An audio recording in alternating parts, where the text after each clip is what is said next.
اچھا حضور کی سگی کوئی بہن نہیں تھی.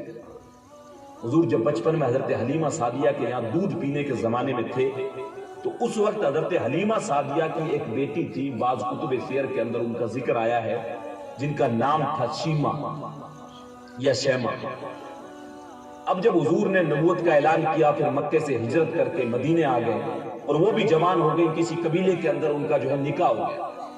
اب جب حضور مدینے میں آئے تو حضور کے صحابہ کی ان کے قبیلے کے ساتھ جنگ ہوئی، صحابہ نے ان کو ہرا دیا. اب ان کے قیدی پکڑ کے جو ہے وہ قیدی بنا کے لوگوں کو مدینے لایا گیا. اور عرب کے اندر یہ دستور تھا کہ قیدی جب قید کر لیے جاتے تھے لوگ تو ان کو چھڑانے کے لیے وہ چندہ کرتے تھے، جیسے آج ہم مسجد میں جلسہ کروانے کے لیے چندہ کرتے ہیں ویسے چندہ کرتے تھے. تو ان قیدیوں کو چھڑانے کے لیے لوگ دھانی دھانی گھر گھر جا کے چندہ کر رہے تھے. اتنے میں کچھ لوگ جو حضرت شیمہ کے خیمے پہ بھی پہنچے اور کہا کہ ہم چندہ لینے کے لیے آئے. آپ کہنے لگی کس چیز کا چندہ؟ کہا مدینے کے اندر جو ہے لوگوں کے ساتھ ہمارے لوگوں کی جنگ ہوئی تھی، ہمارے کچھ لوگ قیدی بنا لیے گئے اور ان کو چھڑانے کے لیے ہم چندہ اکٹھا کر رہے ہیں. تو حضرت شیمہ کہنے لگی کون ہے وہ؟ جانتے ہو؟ کہا جانتے تو نہیں ہے، نام اس کا محمد ہے صلی اللہ علیہ وسلم، اس کے بندے. کہا کیا بتایا؟ کہا نام اس کا محمد ہے. کہا پھر چندہ نہ اکٹھا کرو، چندہ اکٹھا کرنے کی ضرورت نہیں ہے. تو کہا پھر کیا معاملہ کریں؟ کہا مجھے ساتھ لے چلو. کہا تو کیا کرے گی؟ کہا میں تمہارے بندے چھڑا کے لاؤں گی، میں تمہارے بندے چھڑا کے لاؤں گی. کہنے لگے تو اس کو جانتی ہے؟ کہا ہاں وہ میرا ویر لگتا ہے، وہ میرا بھائی ہے. قبیلے کے بڑے بڑے سردار حضرت شیمہ کے ساتھ ہوئے. حضرت شیمہ جو ہے وہ خیمہ رسول کی طرف بڑھ رہی ہیں. یہ وہ وقت ہے جب ادب کی آیتیں اتر چکی ہیں.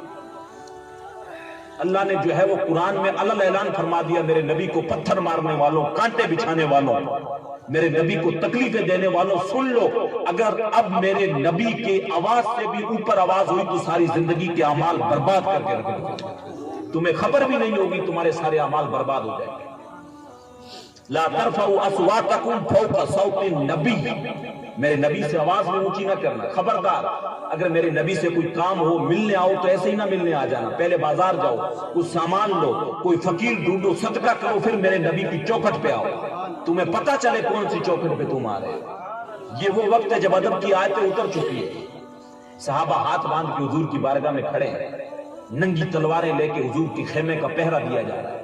حضرت شیمہ بے خبری کے اندر قبیلے کے سرداروں کے ساتھ خیمہ رسول کی طرف بڑھ رہی ہیں کہ میں اپنے بھائی سے ملنے کے لیے جا رہی ہوں.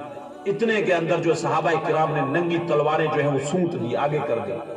کہنے لگے او دیہاتی عورت کدھر جا رہی ہے؟ تجھے پتا نہیں آگے خیمہ رسول ہے جہاں جبریل بھی بغیر اجازت کے نہیں آ سکتا، کدھر جا رہی ہے تو؟ روایت کے اندر آتا ہے جب صحابہ کرام نے حضرت شیمہ کا راستہ روکا تلوار سے تو حضرت شیمہ نے تلوار کو جھٹکتے ہوئے کہا خلی سبیلی وَعْلَمُ أَنَا أُخْتِ نَبِيِّكُمْ، میرا راستہ خالی کر دو، جانتے نہیں میں تمہارے نبی کی بہن لگتی ہوں.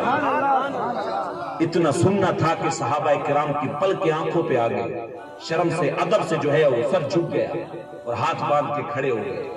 جب پتہ چلا میرے حضور کو میری بہن آئی ہے، حضور اٹھ کے خیمے سے باہر آ گئے اور آ کے جو ہے اپنی بہن کا استقبال کیا اور کہا کہ بہن تم نے یہاں آنے کی زحمت کیوں گوارا کی، کیسے آئے؟ اب جو باتیں کہنے والا ہوں وہ ان کانوں سے سنیں، دل کے کانوں سے. جو بہنوں کے ساتھ آج ہم سلوک کرتے ہیں، جو ان کا مال کھا جاتے ہیں، ان کا حق کھا جاتے ہیں. حضور صلی اللہ علیہ وسلم نے کہا میری بہن تم آج ادھر کیسے آ گئی؟ کہا حضور آپ کے صحابہ نے ہمارے کچھ قیدی جو ہے وہ بندے جو ہیں قید کر لیے، جنگ میں قید ہو گئے، میں انہی کو چھڑانے کے لیے آئی ہوں. اب میرے حضور نے جو کلمے کہے تھے وہ قیامت تک آنے والی بہنوں کے لیے جو ہے ایک امید کی کرن ہے. بھائیوں کے لیے یہ بتایا گیا، درس دیا گیا بھائیوں کو کہ بہنوں سے پیار اس طریقے سے کیا جاتا ہے. کہا کہ حضور میں اپنے بندے چھڑانے کے لیے آئی ہوں جو آپ کے صحابہ نے قید کر رکھے ہیں آپ کے حکم سے. حضور نے تاریخ ساز جملے کہہ کہا میری بہن تم نے میری چوکھٹ پہ آنے کی زحمت کیوں گوارا کی؟ تو جو ہے خبر بھیج دیتی، پیغام بھیج دیتی، میں سارے بندے آزاد کر دیتا. تو صرف حکم دے دیتی، تو کہہ دیتی میں سارے بندے آزاد کر دیتا.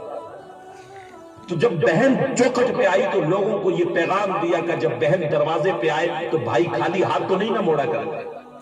کیسے بد نصیب بھائی ہیں جو ہم بہنوں کا حق کھا جاتے ہیں. ان کی قیامت تک ہم نے ساتھ لے کے جانا ہے مال، یہ زمینیں یہی پڑی رہنی ہے، 2 گز کی زمین ملنی ہے قبر میں. ہم اپنی آخرت کی تیاری کریں. وہ قبر کے اندر پڑے رہنا، مدتوں پڑے رہنا، ویسے پڑے پڑے وہاں پہ سڑ جانا، کسی نے قبر کی زیارت تک کے لیے نہیں آنا ہے. تو کہا کہ بہن تو نے کیوں زحمت گوارا کی، تو پیغام بھیج دیتی میں سارے قیدی چھوڑ دیتا. پھر حضور نے کچھ گھوڑے، چند جوڑے، بہت سارا ساز و سامان اپنی بہن کو دیا تحفے میں، اور باہر تک چھوڑنے کے لیے آئے. پھر صحابہ کرام سے خود ہی کہنے لگے، صحابہ میں روزانہ جب قیدی چھوڑتا ہوں تو تم سے اجازت مشورہ کرتا ہوں، تم سے تمہارے ساتھ بیٹھ کے میٹنگ کرتا ہوں کہ آج قیدی چھوڑ دیں. آج میں نے تم سے مشورہ کرنا بھی مناسب نہیں سمجھا. صحابہ نے کہا حضور آپ مختار ہیں، اللہ نے آپ کو جو ہے وہ پاور دی، آپ جو چاہیں کریں، جو چاہیں آپ کریں، لیکن بندہ نواز کم سے کم وجہ تو بتا دیں، آج آپ نے ایسا کیوں کیا، ہم سے مشورہ بھی نہیں لیا.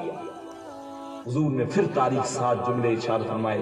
کہا میں نے تم سے مشورہ کرنا اس لیے مناسب نہیں سمجھا کہ آج میری چوکھٹ پر میری بہن آئی تھی، آج میری چوکھٹ پر میری بہن آ گئی تھی، اس لیے میں نے تم سے مشورہ کرنا بھی مناسب نہیں سمجھا.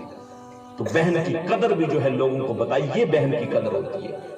بہنیں جب بھائیوں کے دروازے پہ آئیں تو بھائیوں کا حق بنتا ہے بہنوں کو تحفے دے، ایسا نہیں کہ ان کے لیے دروازے بند کر لیں. اور بہن جیسی نیک دل اور بڑے دل والے، وہ تو ہمیشہ اپنے بھائی کے لیے دعائیں کرتی ہے. اگر وہ آپ اسے ناراض بھی ہیں تب بھی وہ آپ کے لیے دعا کرتی ہے کہ اللہ میرے بھائی کی عمر لمبی کرے. اور یہ بھائی جو ہے اسی بہن کی دعاؤں کے سہارے اتنی جو لمبی زندگی جی رہا ہے، اور اسی بہن کا حق کھانے پہ تلا ہے.